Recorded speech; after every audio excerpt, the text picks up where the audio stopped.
7 கோடி ரூபாய் சம்பளம் வாங்குபவரால் ஹிட்டாகவில்லை, எங்களால் தான் படம் ஹிட்டானது என குட் பேட் அக்லி பட பாடல் விவகாரம் குறித்து கங்கை அமரன் கூறியிருப்பது பெரும் சர்ச்சைகளை ஏற்படுத்தியுள்ளது. நீங்க 7 கோடி ரூபாய் கொடுத்து ஒரு மியூசிக் டைரக்டர் போட்டு அவன் பாட்டு கையில விடாம எங்க பாட்டு விழுந்துட்டு இருக்கியா? இயக்குனர் ஆதிக் ரவிச்சந்திரன் இயக்கத்தில் நடிகர் அஜித் நடித்திருக்கும் குட் பேட் அக்லி படம் திரையரங்குகளில் வெளியாகி நல்ல வரவேற்பை பெற்றது. படம் வெளியான சில நாட்களிலேயே 250 கோடிக்கும் மேல் வசூலாகி சாதனை படைத்தது. இந்த நிலையில் சமீப காலமாகவே புதிய படங்களில் பழைய படங்களின் பாடல்களை வைப்பது ட்ரெண்ட் ஆகி வரும் நிலையில் குட் பேட் அக்லி படத்தில் எஞ்சோடி மஞ்சக்குருவி, ஒத்த ரூபாயும் தார, இளமை இதோ போன்ற பாடல்களும் மாற்றியமைக்கப்பட்ட மெட்டுகளும் காட்சிகளின் நடுவே இடம்பெற்றிருந்தது. இதற்கு ரசிகர்களின் மத்தியில் நல்ல வரவேற்பும் கிடைத்திருக்கிறது. இதற்கிடையே இந்த பாடல்கள் அனைத்தும் தன்னுடைய அனுமதி இல்லாமல் பயன்படுத்தியதற்காக மைத்ரி மூவி மேக்கர்ஸ் தயாரிப்பு நிறுவனத்திற்கு இளையராஜா தரப்பிலிருந்து நோட்டீஸ் அனுப்பப்பட்டது. மேலும் 5 கோடி ரூபாய் நஷ்ட ஈடு கொடுக்க வேண்டும், இல்லையெனில் அந்த பாடல்களை படத்திலிருந்து நீக்க வேண்டும் எனவும் அதில் கூறப்பட்டிருந்தது. இதைத் தொடர்ந்து சம்பந்தப்பட்ட நிறுவனத்திடம் காப்புரிமை பெற்று முறைப்படிதான் அந்த பாடல்களை பயன்படுத்தியதாக படக்குழு தரப்பில் தெரிவிக்கப்பட்டது.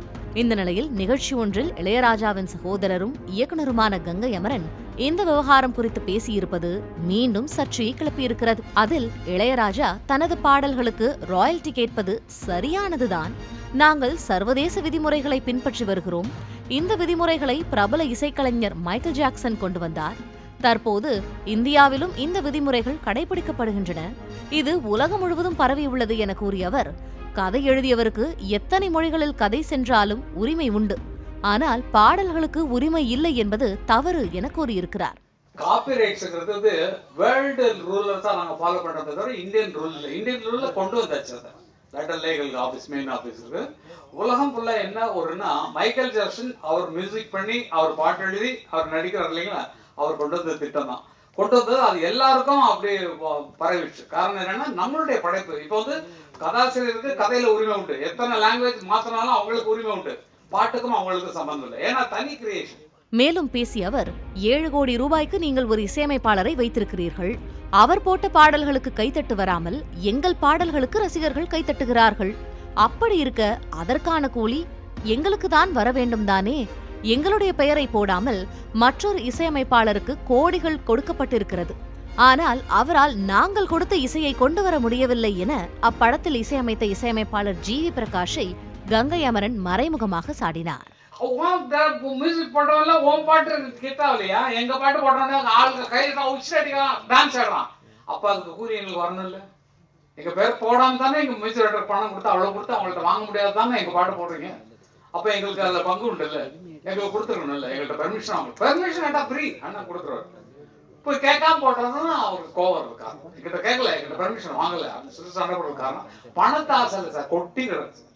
தொடர்ந்து பேசிய அவர், அஜித் படம் என்றெல்லாம் சொல்கிறார்கள், அது எங்களுக்கு தெரியாது, எங்களுடைய பாடல்கள் தான் படத்தை வெற்றிக்கு பெரிதும் உதவி இருக்கிறது, முன்பே அனுமதி கேட்டிருந்தால் தாங்கள் மகிழ்ச்சியாக கொடுத்திருப்போம், அனுமதி இல்லாமல் தங்களுடைய சொத்தை எப்படி பயன்படுத்த முடியும், அதனால்தான் தன்னுடைய அண்ணன் கோபமடைந்ததாகவும் தங்களுக்கு பணத்தாசை இல்லை, தங்களிடம் அவை கொட்டி கிடக்கிறது என கூறினார். அஜித் படம் அதெல்லாம் ஒண்ணு இல்லை, எங்க பாட்டு அவ்வளவுதான், ஒன் மியூசிக் போட முடியல, எங்க பாட்டு தான் உனக்கு ஜெயிக்க வைக்குது அப்படிங்கிற சந்தோஷத்தோட இருக்கும். அது கேட்டுதான் என்ன சந்தோஷமா கொடுத்துரும். கேட்கலங்கிறதுனால தான் கொஸ்டின், என்னுடைய சொத்தை எப்படி திருடலாம், நீங்க என்னுடைய கேட்டுக்குள்ள எப்படி நுழையலாம், நீ தான் ஒரு மியூசிக் டைரக்டர் வச்சிருக்கே அவனை போட சொல்லி அந்த மாதிரி அப்படின்னு சொல்லி அவங்கள என்கரேஜ் பண்றது தான் அந்த விஷயமே தான். குட் பேட் அக்லி படத்தின் பாடல் சர்ச்சை ஓய்ந்துவிட்டது என நினைத்த நிலையில் இளையராஜாவின் சகோதரர் கங்கை அமரன் மீண்டும் பேசியிருப்பதால் இந்த விவகாரம் மேலும் சூடுபிடித்திருக்கிறது. தனது அண்ணனுக்காக கங்கை அமரன் இப்படி பேசுவதென்பது ஒன்றும் புதிதல்ல. இதற்கு முன்பு பல முறை இப்படி பேசி சர்ச்சைகளை ஏற்படுத்தியிருக்கிறது.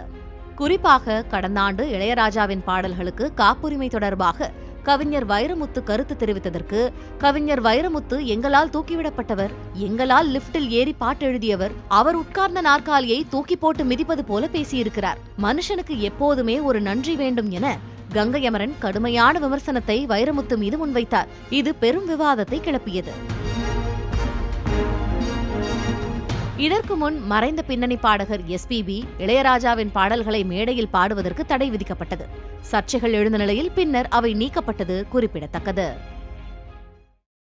பிளே ஸ்டோர் மற்றும் ஆப் ஸ்டோரில் இருந்து பாலிமர் செயலியை QR கோடு மூலம் பதிவிறக்கம் செய்யுங்கள். செய்திகளை உடனுக்குடன் பெறுங்கள்.